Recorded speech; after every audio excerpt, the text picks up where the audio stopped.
Dalam Bapa dan Putra dan Roh Kudus. Amin.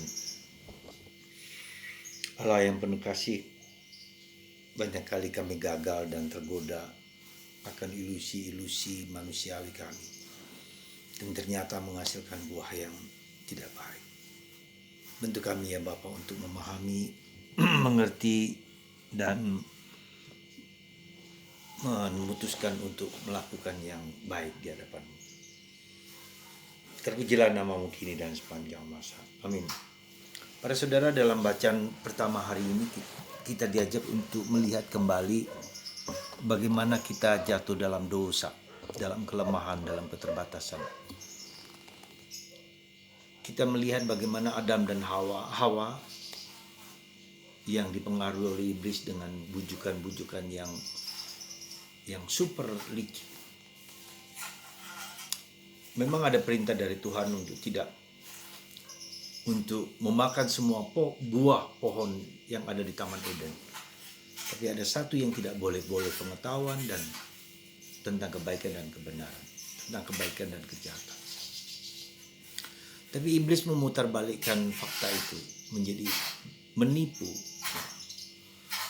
menipu, menjelek-jelekan, berbohong adalah buah dari perbuatan si iblis, si ular itu.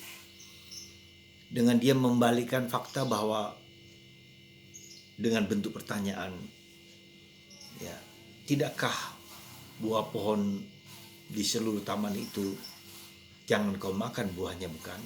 Jadi bentuk pertanyaan untuk membuat orang ragu-ragu akan apa yang harusnya tidak ia lakukan. Dan si Hawa menjawab dengan mengatakan semua buah pohon dari taman ini boleh kami makan buahnya. Ya. Bahkan si wanita itu menambahkan lagi dengan tidak juga boleh ya, diraba. Ya. Buah pohon itu tidak boleh diraba.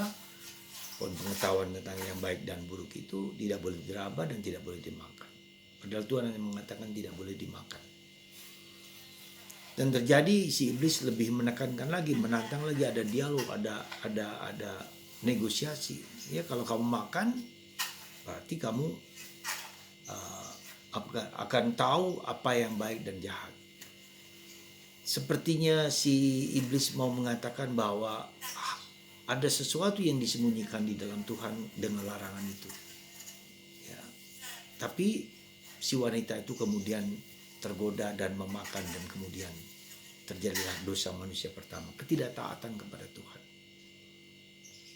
Saudara, godaan-godaan, tantangan itu begitu licik, begitu mudah kita terpesona oleh ilusi-ilusi yang seringkali memakan pikiran, perasaan, dan tindakan kita.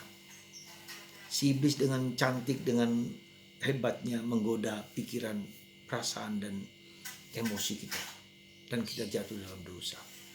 Ya. Dan itulah yang terjadi dalam kehidupan kita sehari-hari. Karena itulah maka kenapa kita terus berdoa dan banyak berdoa dan dekat dengan Tuhan, supaya kita dapat memilah-milah mana yang baik dan mana yang jahat. Ya. Itulah yang harusnya menjadi suatu tanggung jawab, tugas kita untuk dekat dengan Tuhan. Meskipun kita tahu juga bahwa ada 6 Hawa ada di daerah Taman Eden, taman Tuhan itu. Tapi toh dia dapat juga dipengaruhi oleh iblis. Ya. Dan itulah berkat kecerdikan iblis dalam menggoda pikiran, perasaan, ya, hati dan manusia. Kita bisa lihat bahwa di tempat Tuhan, di gereja pun, di sinagoga pun, di mungkin masjid sekalipun, justru godaan semakin banyak, makin nampak jelas di situ. Nah, itulah maka di tempat-tempat yang suci sekalipun tidak berarti tidak ada godaan sama sekali. Ada banyak godaan, ada banyak tantangan. Karena itulah maka kita jangan naif bahwa di dalam yang nampaknya suci pun tidak lepas dari banyak dosa. Ya, banyak kesalahan, kekalahan dari pihak manusia. Karena itulah maka pentingnya kita untuk selalu di samping dekat dengan Tuhan, kita juga berdialog dengan Tuhan, kita juga berkomunikasi dengan Tuhan, kita juga berinisiatif untuk semakin dekat dengan Tuhan. Ya. Semoga bacaan pertama hari ini dari kitab Kejadian membawa kita untuk memilih Tuhan di atas segala sesuatu. Ya, meski mungkin ada banyak ilusi-ilusi yang nampaknya indah di dalam masyarakat, dalam tantangan godaan tersebut. Dan itulah maka Tuhan membuka mata, membuka telinga, membuka mulut kita supaya kita dengan kepekaan panca indera batin kita yang peka, kita dapat melihat dan meninggalkan godaan-godaan itu meskipun selalu tidak mudah.